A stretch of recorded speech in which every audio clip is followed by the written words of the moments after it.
Please welcome to the stage Jeff Richards, Managing Director at GGV Capital, and Tiffany Luck, Partner at GGV Capital. Thank you.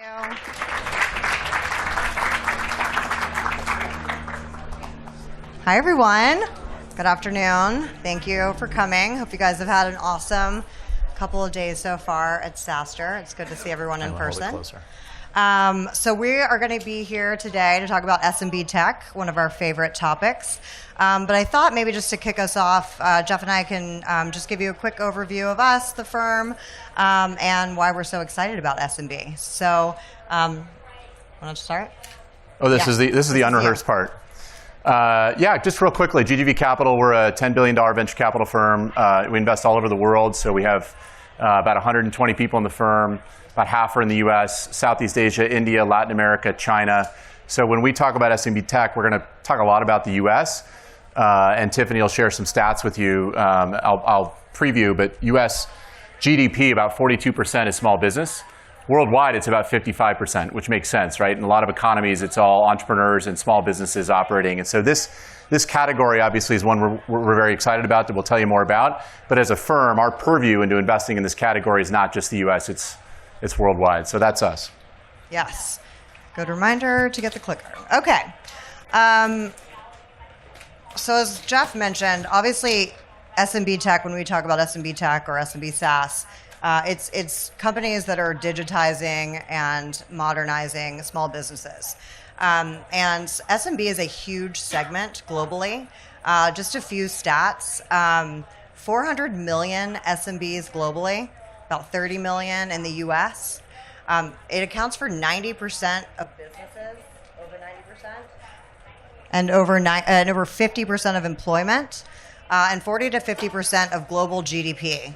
So obviously a super important segment of the economy, and obviously spans multiple industries. We've got everything from supply chain manufacturers, coffee shops, restaurants, right?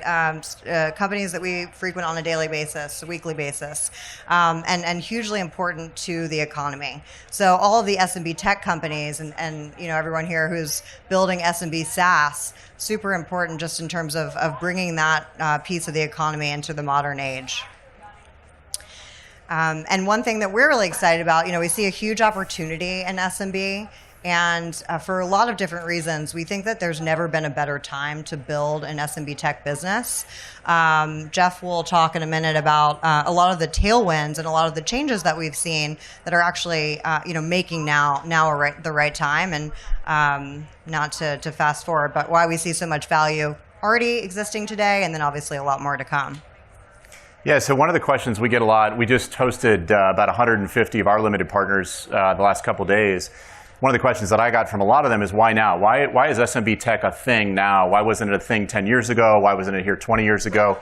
And so we sort of walked them through this timeline, and Tiffany and I wrote an article about this on LinkedIn a few years ago, where we sort of walked back to when I was an entrepreneur in the late 90s and early 2000s, it was almost impossible to sell technology to small businesses. One, you had to build your own data centers. Two, there was no way to reach them other than literally walking by and handing out a flyer or calling them. Email was early. Email marketing, social media, all these tools didn't exist. And so if you sort of put your thinking hat on and go back to 2005, 2006, you had AWS launches, which creates a much lower cost to serve, obviously. And then in 07, 08, when the iPhone and the App Store launched, it put a computer in the hand of every consumer. And most small business owners, guess what? They're consumers, right? And so if you go back to 2000, very few shops and stores had internet access. They didn't have a computer running in the store. Well, the iPhone changed all of that and obviously put mobile computing in the hands of not only every merchant in the US, but all over the world. In kind of 08, 09, 010, you had Stripe and Braintree launch, which then enabled us to integrate payments. Integrating, one of the things we'll talk about with SMB tech, most SMB tech companies integrate payments or fintech into their business. So that was a big deal. And then the rise of social media, we sort of take it for granted today, but reaching folks via Facebook, LinkedIn, Twitter, et cetera, that didn't exist 15 years ago. So you couldn't, there was almost no way to go reach that local restaurant merchant other than calling them. And how many people like getting that sales phone call? And then lastly, the rise of APIs, which has made it super easy for companies to plug and play technology and make it a very simplistic offering for the end user. There's one we didn't put on here, but it's sort of the consumerization of software. SMBs are not CTOs, they're not CIOs, they don't have people evaluating technology and running procurement. And so when they download an app or a piece of software, it's got to work right out of the box. And that's sort of tied into the rise of APIs, but the consumerization of software made it easy for SMBs to say, hey, that looks like something I could use to run my business. That didn't exist 15 years ago. Not to date myself, Tiffany's way younger than I am, but that did not exist pre-iPhone. No, I think that's true. And thank you. I mean, it's obvious. Nobody in the crowd is shocked. Yeah, the hair and makeup in the green room.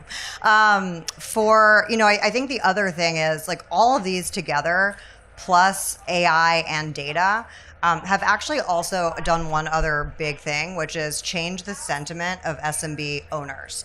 All right, so now the person running your local coffee shop or running the dry cleaner or running your preschool, realizes like it's time to embrace technology. And I think that's also driven by, all of us, right, who now expect a more modern experience. And so instead of having everything done via paper sign-in sheets at your school or, sending a check in the mail to pay someone, like, we want all of it to happen via technology. By the way, before you click to the next slide, worth mentioning, if we add another notch on this slide in a year, I suspect we will have the COVID pandemic. Because the COVID pandemic, if you think back to kind of February, March 2020, a lot of our SMB tech businesses, their end customers literally had to turn off their lights. And a lot of small businesses in America shut down, went out of business. But what happened is a whole new crop of businesses have been created since then. In fact, in 2020 and 21, we had a record number of small business applications in the US, over 5 million. So what we're seeing now, a big tailwind for SMB tech, the businesses that survived are modernizing with technology, and the new ones, you wouldn't start a restaurant today without technology. You wouldn't start really any business in any category without technology. So we suspect that the next notch on that arrow going to the right will be a post-pandemic tailwind for small business technology companies. We've seen a lot of value created already in the public markets with this trend around digitizing, modernizing small businesses. These are just some of the companies that are, obviously very well known in the SaaS world, SMB SaaS world, that really all started out by targeting SMBs. Many of them still squarely target SMBs. It's their ICP, while others, have expanded up market and obviously also across product and cross vertical, which we'll talk a little bit about. But there's $1 trillion of value today, even in 2020, current market days, about $1 trillion of value in the public markets. So investors are taking notice. It's a category that people are keeping an eye on, and this is up tremendously. Over the past decade, it was about 200 billion in 2018. Part of that is new entrants, new public companies, new IPOs that are targeting SMBs. But it's just really early still. So it's big, but I think we're still at the early innings of it. And we'll see so much more value created over time. And so, this coupled with the fact that, everything that Jeff went through on the timeline, really is an exciting time and an exciting place to be building. So for all those out there building SMB, it's a good time. One thing we wanted to touch on. You kind of look at all these logos, right? Intuit, Bill.com, Block, HubSpot. You'll find a lot of things in common. And so one thing that we were just going to touch on is what do the winners have in common, and what are some lessons that we can take, or things that you can think through while you're building SMB. And actually, one question we got this week is, why do you guys call it SMB tech, right? Isn't it just enterprise, or is it enterprise software? I think when you're specifically pricing and packaging and figuring out how to serve and scale and reach SMBs efficiently, like, you're really setting up your business for that specifically in the early days. Obviously, you may move up market, but first, to set up an SMB tech business, you do things differently. And so, three things that we think are super important. And when we, talk to our companies that are building for SMBs or meet new SMB companies, we really spend a lot of time on efficient go-to-market. We'll drill into this a little bit. 2, commitment to customer success, actually helping make those SMBs, help them enable them to use the technology, onboard them, make sure they're getting the most out of it, quick time to value, helping them be successful in their businesses that they run day to day. And then the third one, product strategy, and making sure that you have a product strategy that grows over time. Really drives strong net dollar retention, helps your best customers grow with you, and can benefit from the expansion of your own customer base. So I think we'll jump into a couple of these. Let me just add one thing on that. I'm on the board of a company called Electric, and we're very lucky to have the chief customer officer at Toast as a board member. And I was talking with Emmanuel about this last point, this third point. I said, hey, if you're running customer success at Toast, who's the most important other executive on your team? And she said, hands down, product. If we don't get product right for small business customers, my job is a nightmare, right? We can sell all we want, we can market all we want, but if we don't have the product right, people have challenges using it. They have challenges making it successful in their own business, or even the downstream folks beyond the owner of the small business. She said, I'm screwed, so I would spend all my time with product. So that not that product is not important in enterprise, but in small business, really understanding, somebody put a great video out the other day of somebody trying to activate their new Apple Watch and how hard it was. Watching that small business owner use your software, use your technology, and really understanding at a visceral level, almost like the joke about Excel. I don't need, the 17,000 features. I just need the 5 that actually I need for my business. That's how small business owners think. They don't need 17,000 features. They need the 5 that run their business. Yep, absolutely. Okay, so go to market. Obviously, this is something that's always top of mind. How do you reach people, especially with SMB when it is, you're talking about a larger number of customers. You're using different mechanisms to reach them. And so we thought we would, just use a couple of case studies here and share, some of our learnings from what's worked best from companies. So I think really important in the early days is narrowing in and figuring out your ICP. And that may not come overnight, right? You may, a lot of tweaking, a lot of iterating, a lot of finding who that person is. But focusing on that early and then expanding from there, I think is good practice. Second, and kind of correlated is making sure you have a large top of funnel.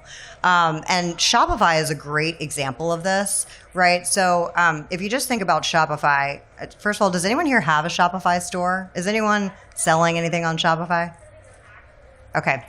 Shopify's done a really good job of, not only targeting people who had businesses, but people who actually wanted to start businesses, right? And everyone's got the thought in the back of their mind, like, oh, I could just, sell X, Y, and Z online, and, end up creating a Shopify store. And so, they actually went after the hearts and minds of entrepreneurs, and really, kind of making people believe that they can open e-commerce stores, be an e-commerce merchant.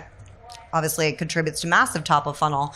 A lot of those people end up not launching stores, but a lot will turn into thriving brands. They then target SMB brands, DTC, that grow and grow and grow. And of course, now they've moved all the way up to very large and well-known brands on the platform.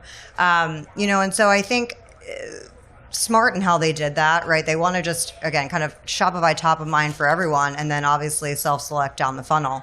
Part of doing that is also figuring out what's the right mix of self-serve and sales assisted, inbound and outbound.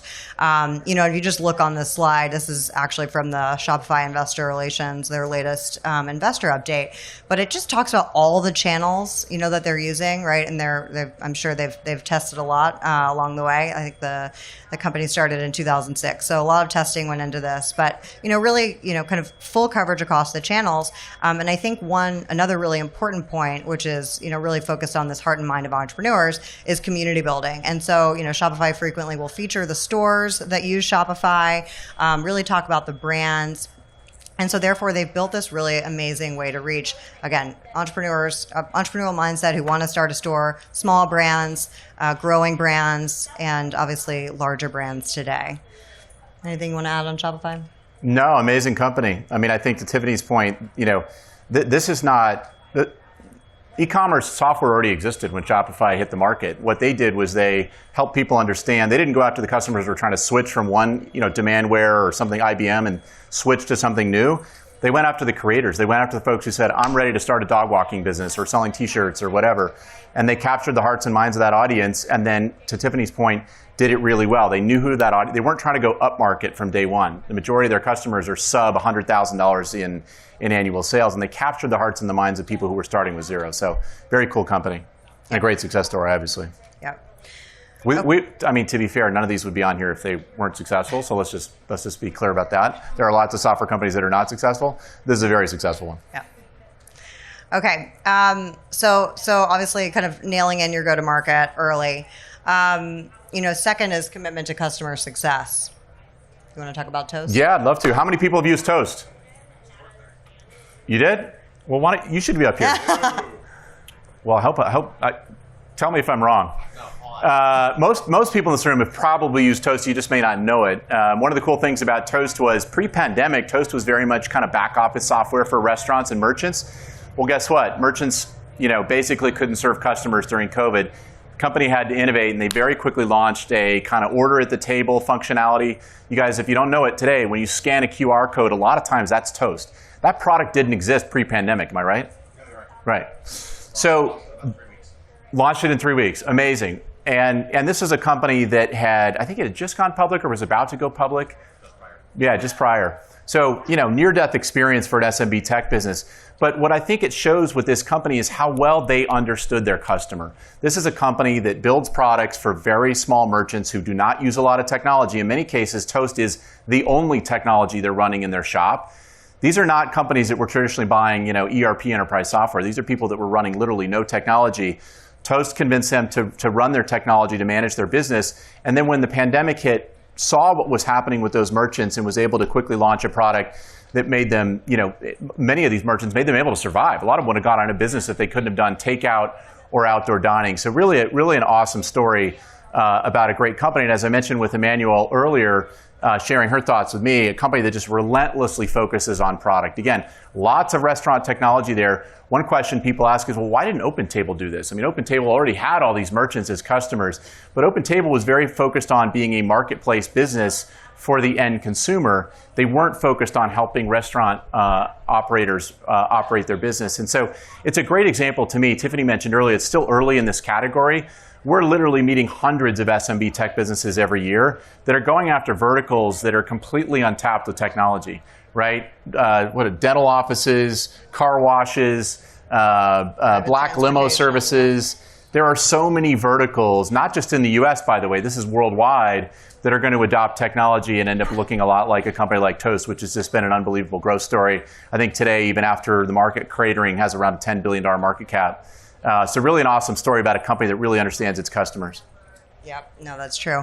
I think the other thing here too that we want to touch on is, it's obviously like, and Jeff was talking about product earlier, right? It's like making sure, obviously, your customer can easily use the product and is delighted, but making sure also that their customers can use the product and are delighted. And I think Toast does a really good job of that.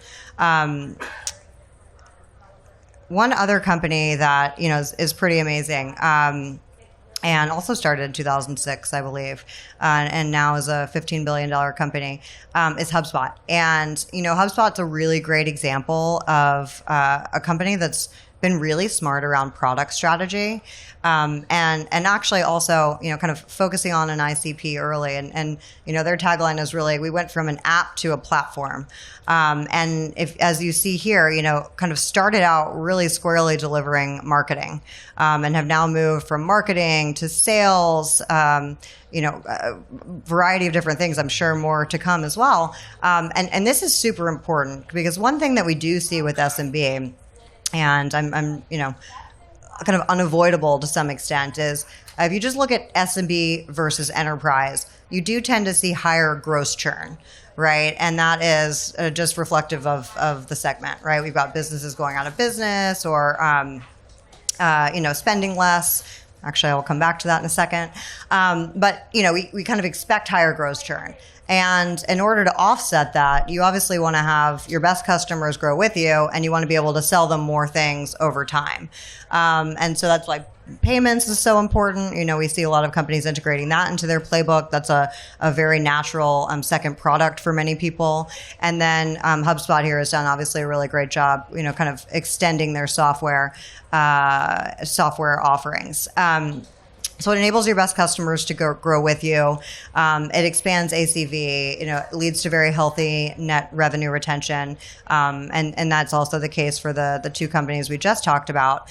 And so you can still grow, a very obviously very scalable, very efficient, and sustainable SMB tech business. And part of what I think the public markets have taken notice of, over the past few years is that, is this idea that, everyone thought of SMB originally as, oh, there's so much churn, it's a really tough segment to sell into. And actually a lot of these companies have proven them wrong. And people have realized that and now, see the value driving up. And I would say the other thing too is just when we talk about spending, I just mentioned this and wanted to say it. I think there's still massive tailwind as well. So we do surveys of SMB owners regularly, and everyone always says, we spent more this year on software than we did last year, and we expect we're going to spend more next year than we did this year. And the number of apps that people are using are going up. And so I think that this, strong net revenue retention, we're just going to see those metrics steadily increasing, and also just number of people and kind of faster pace of SMB tech adoption in general. Yeah, I would just add, I don't know if you guys can see it, but on this chart that Tiffany was talking about, see the two little orange dots? That was the product when they went public.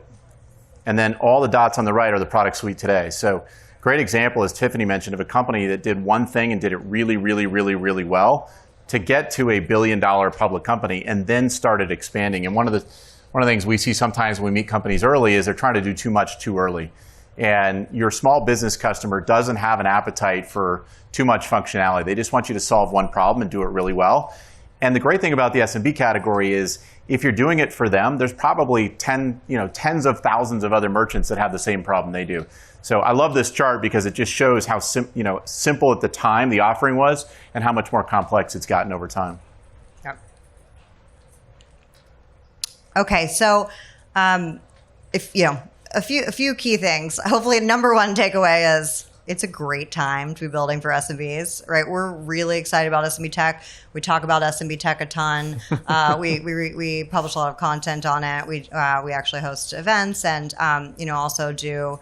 We have an SMB Tech 50 list of the rising stars in the private market. But it's just, all the things that Jeff mentioned, right? All of the technology that's led us to where we are today. Everyone amazing who's building in the SMB space.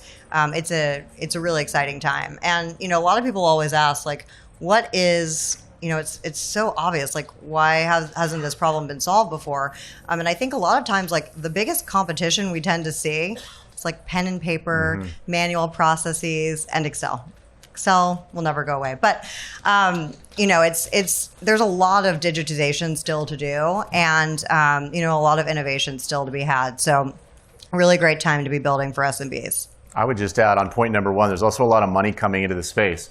There was not, if you had walked around, trying to pitch an SMB tech business 15 years ago, it was pretty hard to raise capital because there weren't any great success stories. The only really success story in SMB was Intuit. Great company, but that was it. They're sort of the OG of SMB tech. And then you had Square, and then you had Zendesk, and now you've got a whole bunch of success stories, including companies that have gone public the last few years, like Procore and Shopify and Toast and others. And so there's a ton of capital, not just from us, but from other firms that are looking for businesses going after these verticals and getting traction early on. So a lot of money comes with that enthusiasm. Yep, absolutely. Okay, so two, on the go-to-market side, really nailing your SMB motion before trying to move up market. And that's one, so that obviously you can figure out go-to-market, right? You want to figure out, obviously top of funnel, what scales, what works, what doesn't.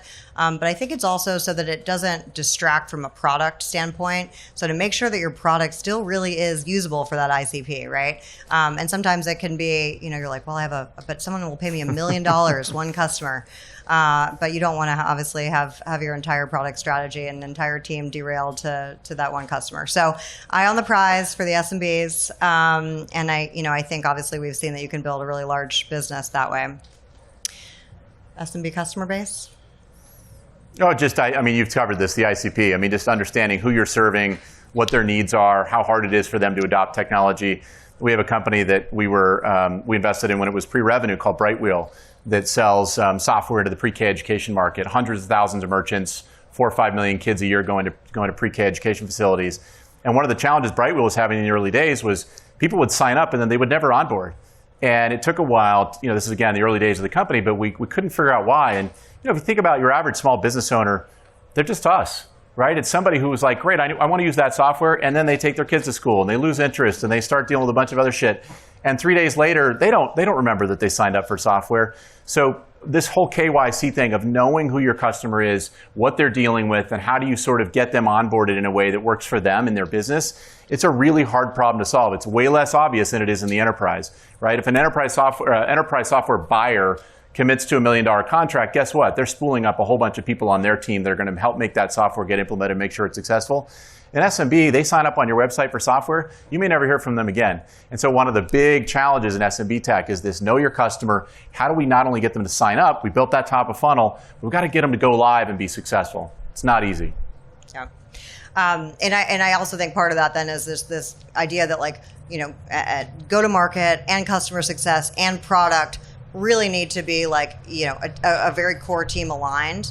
And I think one thing that we didn't mention here but should have is a lot of these amazing companies actually have a mission to empower SMBs. And I think with that comes this amazing alignment across go-to-market and customer success and product strategy, and gets the entire organization super excited about showing up to work on pre-K education or to work on whatever a community that you're building for.